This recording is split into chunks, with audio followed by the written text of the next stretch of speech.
Hi there, students. Hopefully this video will work out and it won't be too long because I hate giving you videos that are super long. This video is your lesson prompt for Tuesday, the 7th of April.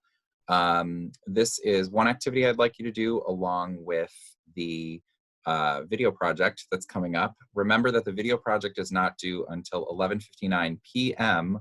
on Friday evening. So we're going to have a live meeting together before your video projects are due. However, I do recommend that you work on it and finish it, because sometimes if you feel like editing it or if you want to make sure that it's done well, give yourself more time than you think you need. It's not super complicated, but it does take more time. And if you haven't already seen the link to the demo I did for you, please follow that and take a look. It's longer than your video needs to be, but it's only 2 minutes total. So that just gives you some sense of how long these things are. So that's about the video project. This is about today's activity. So along with working on your video project in your own time, what I would like you to do between now and Friday's class, and I really would like you to do this in your own time before Friday's class, is something that I'm calling monologues with emotional affect. And I'm going to demonstrate what I mean by that in this video. I'll share a little bit of what I'm sending to you, and it's also going to be posted in the Voice 2 resources folder and also through Digication. So there's lots of ways that you can find this, as well as just watching this video.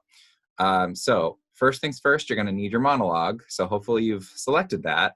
I'm going to go over the directions for the activity with you just briefly, but remember, these are in your Voice 2 resources folder, so you can take a look at these directions more slowly at your own pace. So I'm just going to share right now those directions. Okay, so hopefully right now you'll see directions for monologues with emotional affect, and this is the lesson prompt activity for Tuesday, the 7th of April. All right, and I'm asking that you're doing this before Friday the 10th. So just looking at these directions, it's the logistics. I want to make sure that you've tried this before class so that we don't need to waste time going over instructions or making choices or working out the logistics in the actual live meeting. So it's really important that you try this out on your own time before then, okay? I do want to also offer you the option of recording yourself doing this activity and sending that to me or sending that to the student videos folder, or even to the YouTube group. Sorry, I can't think of words today. It's been a long day. So that's another way that you can share your performance with me. But let me just go over the quick bullet points of this, okay? So your step one is going to be that you're going to choose a monologue and begin memorizing it. Hopefully you're already working on that now. Step two is that you're going to write out that monologue. That's going to help you with your memorization. So it's a really good thing to do. Whether you're writing that out in a notebook, on a piece of paper, or whether you're actually typing it out in your computer, as I will show you I have done, it's a really helpful way to just get the words back in your head or in your hands or in your eyes, you know, just to have those words repeated for yourself as many times as possible. I'm recommending that you don't go over writing other people's lines or any stage directions or any kind of adverbs about how you're supposed to speak the lines, just the words that you will be saying. Write those out.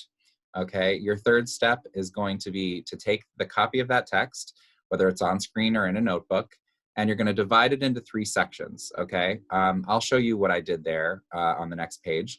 And then you're going to take those 3 sections and you'll apply a different emotional affect to each one of them using the facial expressions that we've been exploring over the last couple weeks.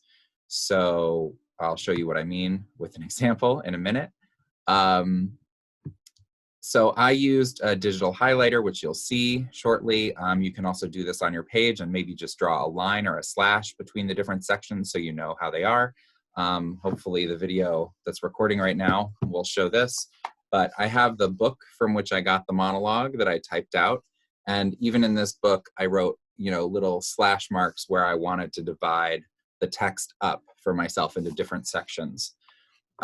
So once you've done that, you're choosing 3 emotions. I recommend doing this randomly, okay? Don't pick emotions that you think are going to apply to the text. This is really an opportunity to explore what would happen if. So you'll find the emotional expression, using your facial muscles, okay? So we've gone over 8 of those universal emotions. And so say you take on the look of surprise. So, you know, the eyebrows go up, the mouth opens, there's a wide-eyed stare, you know, that kind of a thing.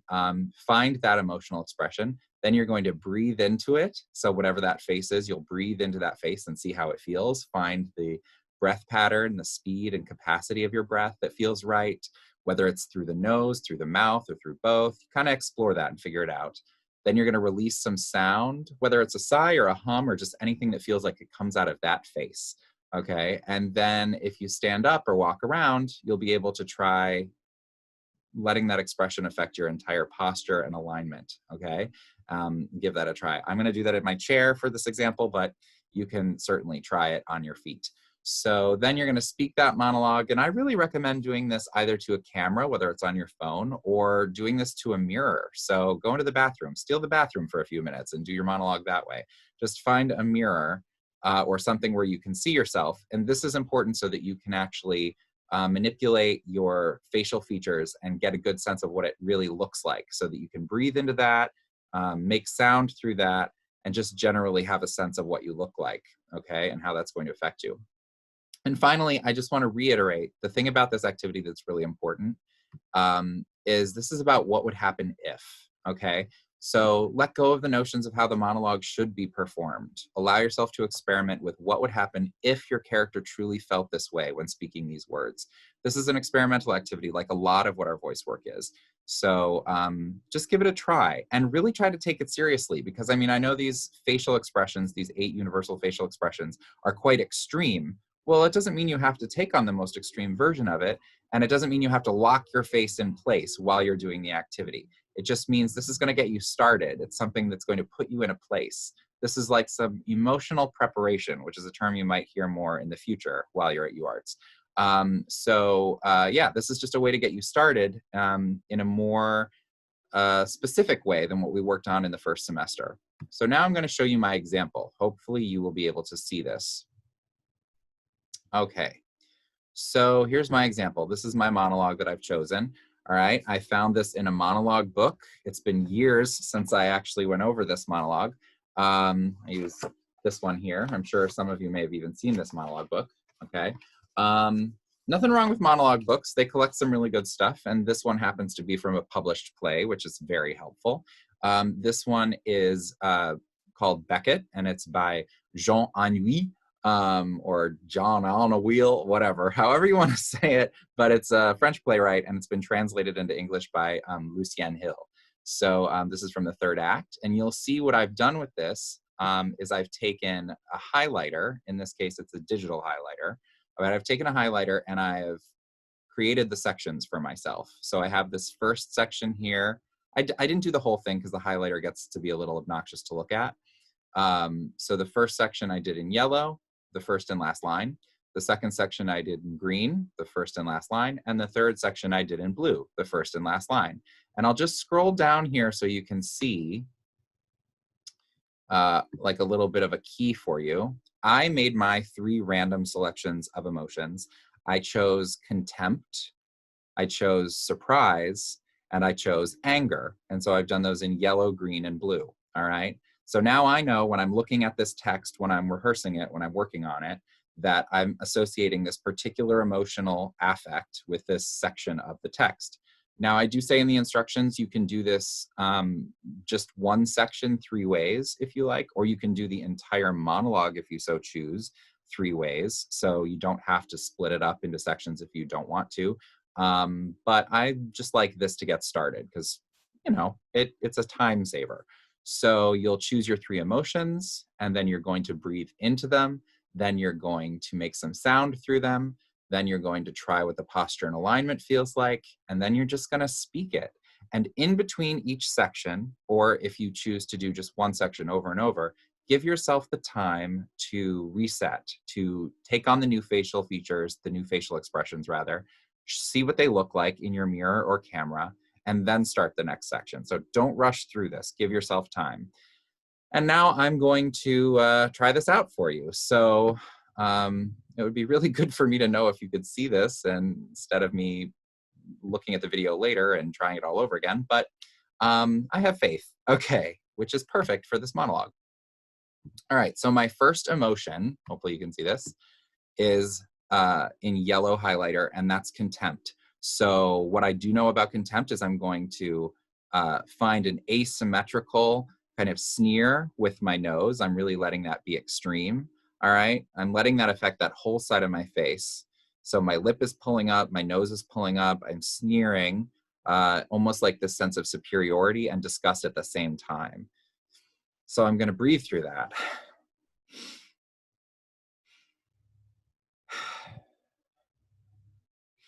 I'll let it affect my posture. Ugh. Let some sound out through it. Ugh. Any sound at all, a hum or a sigh. Ugh. Huh. And then I'm just going to try the text with this face. And I'm going to try not to lock into this face, but I'm going to try to let it affect my voice. All right, just a little bit. Get the voice behind the face. Make this face make sense. Make this face not feel like it's arbitrary, but like it actually means something. Okay, so here I go. I've served you like a dilettante, surprised that I could still find my pleasure in your service, and for a long time I was on my guard because of it. I could not believe this pleasure would bring me one step nearer you. I could not believe that the road could be a happy one. Their hair shirts, their fasting, their bells in the small hours summoning one to meet you on the icy paving stones, and the sick misery of the poor, ill-treated human animal. I cannot believe that all these are anything but safeguards for the weak. In power and in luxury, and even in the pleasures of the flesh, I shall not cease to speak to you. I feel this now. You are the God of the rich man and the happy man too. Lord, and therein lies your profound justice. You do not turn your eyes away from the man who has given everything for birth. You have not abandoned him alone in his ensnaring facility, and he may be your true lost sheep. Okay, regardless of the quality of that, I'm going to drop the contempt from my face. Just shake it out. I'm going to take on the next one, okay? And I'm moving at a fast pace here, so you can actually do this a little bit slower. And green I have as surprise. So I'm going to let my eyebrows lift, my eyes open, the orbicularis oculi, all right? I'm going to let my jaw hang open and my mouth be open and wide and kind of release all the muscles from the bottom part of my face while I lift up the top part of my face. And then I'm going to breathe into this and let some sound out. And now I've got this sense of surprise, and I don't know what it's doing exactly to my voice or what it's doing to my posture, hopefully opening it up a little bit, and then I'm going to go right back into the text.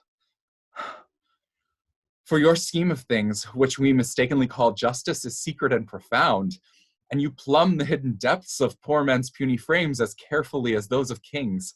And beneath those outward differences which blind us, but which to you are barely noticeable, beneath the diadem or the grime, you discern the same pride, the same vanity, the same petty, complacent preoccupation with oneself. Lord, I am certain now that you meant to tempt me with this hair shirt, object of so much vapid self-congratulation, this bare cell, this solitude, this absurdly endured winter cold, and the conveniences of prayer. It would be too easy to buy you like this at so low a price. And then I'm going to let that one go as well. Shake out my face. And then let's see, I have blue here, and I've said that's going to be anger. So I'm going to let my brows drop in and to the center, that procerus, and also those corrugator supercilii on the eyebrows. I'm going to drop those down. I'm going to make the mouth tight, all right? I'm going to try not to let it get stuck here, but ooh, just like I'm trying to like squeeze back words, okay? I'm going to let my focus be very narrowed toward the center, all right? I'm going to let my nostrils flare, all right? And I'm going to breathe through this face and breathe through this mouth and this nose, all right? With this tightness and this centeredness, all right? And this focus through this angry face that I'm creating right here. And I'll go into that last section. I shall leave this convent where so many precautions hem you round. I shall take up the mitre and the golden cope again, and the great silver cross, and I shall go back and fight in the place, and with the weapons it has pleased you to give me. It has pleased you to make me archbishop, and to set me like a solitary pawn face to face with the king upon the chessboard. I shall go back to my place humbly, and let the world accuse me of pride, so that I may do what I believe is my life's work. For the rest, your will be done. Okay, that one made me spit a little bit, sorry. And I'm gonna shake that one out. And basically that's the exercise. So once again, you're gonna choose 3 emotions of the universal 8 or something similar. Random is best, all right? Find each emotional facial expression using your facial muscles. Try switching between them before you go through it. I didn't do that, but you can try. Breathe into the face, inhale, and exhale. Find if the breath pattern feels right, whether it's through the nose, through the mouth, or both. Whether it's very fast breath or very slow, something you can experiment with, and then release the sound or just hum or sigh into whatever that facial expression was. And then stand up, which I also did not do, and just see how it affects your posture and alignment. Speak the text of your monologue by the sections or just one section 3 ways, and give yourself between those to find the face, breath, and sound, okay? So really separate those sections or separate those versions by emotion. Okay, so that's the exercise described and demonstrated for you. And I hope this was helpful. Please give this exercise a try before Friday, because we're gonna do this on camera with each other. And so hopefully you have a good sense of the directions and how this works. And if you've chosen a few emotions, then maybe we can choose different ones for you, and we'll see how that affects the monologue. Maybe you'll find something useful, or maybe you'll just have an experience that other people can learn from by seeing you, and vice versa while you're watching them. That's my hope. All right, so good luck to you. Happy Tuesday, happy week, and I will see you on Friday.